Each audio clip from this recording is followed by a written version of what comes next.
Kiitos haasteesta, Iina Janhunen. Minähän en tee mitään hurjaa, mutta teen jotain sellaista, mikä näyttää yksinkertaiselta ja helpolta, mutta on itse asiassa aika vaikeeta. Ja harvoin pääsee tästä tehtävästä antamaan esimerkiksi hyviä numeroita.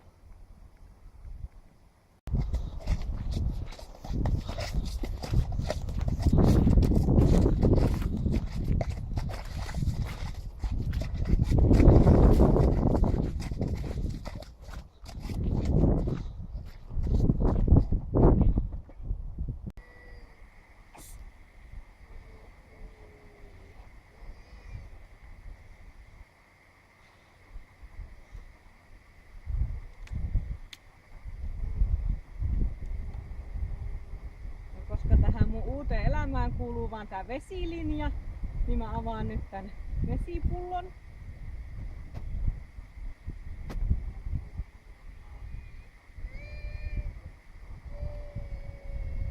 Ja mä haastan seuraavat henkilöt tähän haasteeseen. Hyvää nimipäivää Tarja, eli Tarja Nieminen, Asta Muilu, Eeva-Kaisa Riitaoja ja Niina Läspä.